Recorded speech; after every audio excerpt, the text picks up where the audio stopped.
सत्ता में अब देसी राजनीति के बंगाल एक्सटेंशन की बात करते हैं, जहां कल जांच एजेंसी प्रवर्तन निदेशालय यानी ईडी की छापेमारी के विरुद्ध पश्चिम बंगाल की मुख्यमंत्री ममता बनर्जी और उनकी टीएमसी ने दिल्ली से लेकर कोलकाता तक सड़कों पर राजनीतिक हंगामा खड़ा कर दिया। कल ईडी ने आईपैक के डायरेक्टर और टीएमसी मीडिया सेल के इंचार्ज प्रतीक जैन के घर और दफ्तर समेत 10 जगहों पर छापे मारे थे। आज इसके खिलाफ ममता बनर्जी ने कोलकाता में और उनके सांसदों ने दिल्ली में प्रदर्शन किया।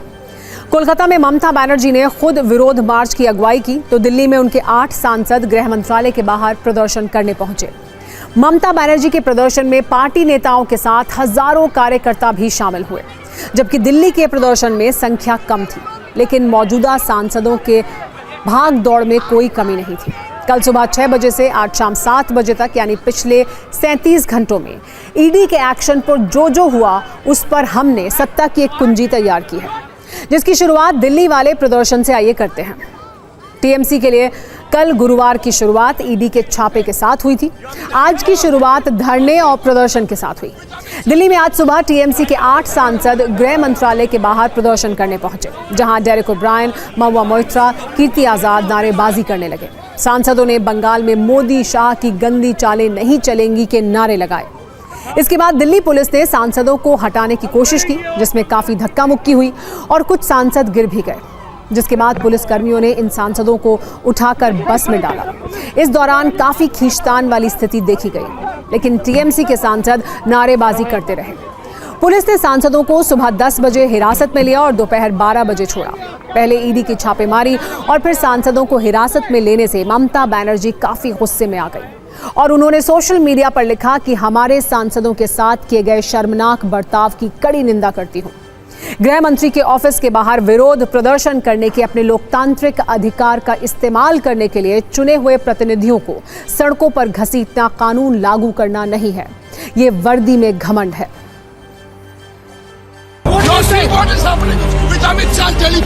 आराम से चलो, आराम से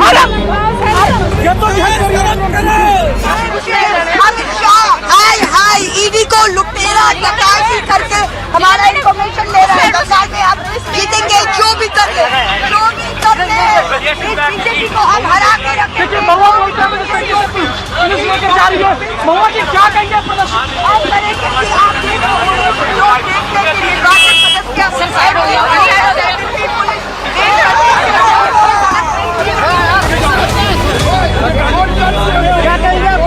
See what is happening with Amit Shah Delhi police.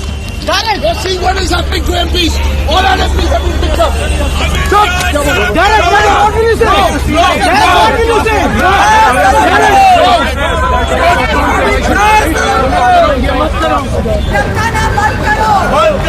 आराम से जाना, चलो। मैम क्या कहना चाहेंगे आप? देखो मैम क्या कहेंगी?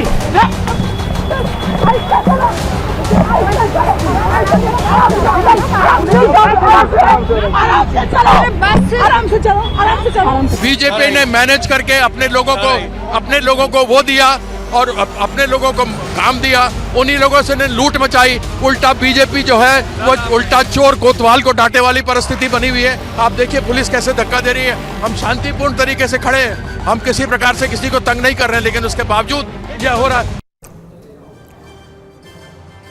दिल्ली में टीएमसी सांसदों के प्रदर्शन पर फुल स्टॉप लगा तो ममता बनर्जी ने कोलकाता में मार्च निकाल दिया। ममता बनर्जी का विरोध मार्च 8B बस स्टैंड इलाके से शुरू हुआ, जो काफी देर तक चला। एक दिन पहले जब ईडी ने आईपैक के दफ्तर और डायरेक्टर प्रतीक जैन के घर पर छापेमारी की थी, तो मुख्यमंत्री प्रतीक जैन के घर भी पहुंची थी और छापेमारी के दौरान वो आईपैक के दफ्तर के बाहर कई घंटों तक मौजूद थी। उन्होंने आरोप लगाया था कि ईडी ने तृणमूल कांग्रेस के आंतरिक दस्तावेज, हार्ड डिस्क और सीक्रेट डेटा हासिल करने की कोशिश की थी। मामला सिर्फ विरोध प्रदर्शन पर नहीं रुका। ममता बनर्जी ने शुक्रवार को ईडी के खिलाफ 2 शिकायतें दर्ज कराईं। ये शिकायतें राजनीतिक कंसल्टेंसी फर्म आईपैक के ऑफिस और इसके प्रमुख प्रतीक जैन के घर पर हुई छापेमारी से जुड़ी है। इन शिकायतों के आधार पर कोलकाता और बिधाननगर पुलिस ने एफआईआर दर्ज की और जांच शुरू कर दी। आज সকাল 8টায় দিল্লি কুয়াশা ঠান্ডার মধ্যে আমাদের এমপিরা প্রতিবাদ করেছে, তাদের চ্যাংদোলা করে অত্যাচার করে টেনে নিয়ে গেছেন। আর এখানে লাল কার্পেট বিছিয়ে পুলিশ আপনাদের মিটিং করায়, কোর্টের পারমিশন নিয়ে আসেন, সব তো দখল করেছেন, মহারাষ্ট্র জোর করে দখল করেছেন। আমি চ্যালেঞ্জ করে বলছি, হরিয়ানা জোর করে দখল করেছেন, বিহার জোর করে দখল করেছেন, অনেক রাজ্য জোর করে দখল করেছেন, এখন ভাবছেন বাংলা দখল করবেন। वैसे राजनीतिक लड़ाई बयानों और सड़कों पर प्रदर्शन के अलावा कोर्ट में भी पहुंच चुकी है। ईडी और टीएमसी दोनों ने कोलकाता हाईकोर्ट में एक दूसरे के खिलाफ याचिका दायर की है। ईडी ने ममता बनर्जी पर जांच में बाधा डालने और छापेमारी के दौरान दस्तावेज के साथ साथ डिजिटल सबूतों को जबरन छीनने का आरोप लगाया। दूसरी तरफ टीएमसी ने ईडी की कार्रवाई का विरोध करते हुए आरोप लगाया कि जिन दस्तावेजों को ईडी जब्त कर रही थी उसका आर्थिक लेन देन से कोई संबंध नहीं है। आज दोपहर बाद जब हाई कोर्ट में सुनवाई शुरू होने वाली थी तो कोर्ट रूम में वकीलों और इंटर्न की भारी भीड़ जमा हो गई। स्थिति ये थी कि पैर रखने तक की जगह नहीं बची थी, जिसके बाद भीड़ को देखते हुए जस्टिस शुभ्रा घोष ने उन वकीलों और इंटर्न को बाहर जाने को कहा जो इस केस से नहीं जुड़े थे। उन्होंने 5 मिनट का समय दिया और चेतावनी दी कि अगर भीड़ कम नहीं हुई तो वो सुनवाई नहीं करेंगी। बार बार अपील के बाद वकील बाहर नहीं निकले। इस दौरान वकीलों के बीच धक्का मुक्की और बहस शुरू हो गई, जिसके बाद जस्टिस घोष ने सुनवाई स्थगित कर दी। अब इस मामले की सुनवाई 14 जनवरी को होगी।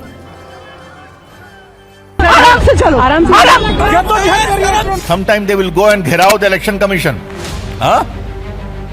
Now they are going to the home minister. That means the honorable members of parliament of the TMC are becoming the front soldiers to conceal corruption of TMC. यही है क्या? ना गृह मंत्री अमित शाह और दूसरे कोई मंत्री इनके खिलाफ टीएमसी पार्टी के कोई प्रदर्शन हम नहीं देंगे। लेकिन अभी उनको लगे कि ईडी की हमला हो गई, चलो इस बार एक विरोध प्रदर्शन करते हुए जो चुनावी लाभ उठाया जा सकते चलो उठाओ, और तो कुछ नहीं। कार्रवाई दिल्ली पुलिस किया, वहाँ तो राजीव कुमार भी नहीं है, मनोज वर्मा भी नहीं है, वहाँ दिल्ली पुलिस है, तो कानूनी मुताबिक कार्रवाई किया। और आपका हल्ला बल करना चाहिए तो इजाजत लेकर जंतर मंतर में बैठ जाओ, कोई दिक्कत नहीं। हम बार बार कहते आए हैं कि ईडी, सीबीआई और इनकम टैक्स को भारतीय जनता पार्टी अपनी निजी सेना मान के चलती है, प्राइवेट आर्मी बना के चल रही है। ये लोकतंत्र के लिए बहुत हानिकारक है। अगर आप अखबार खोलान CIK, ED, NIA पता नहीं क्या क्या भला ये दोहस मज ये वन नॉर्मल, तो नॉर्मल हो गया। Many pertinent questions are raised. People of Bengal will have to understand what BJP is doing, what TMC is doing, how the state continues to suffer, and there must be change of government.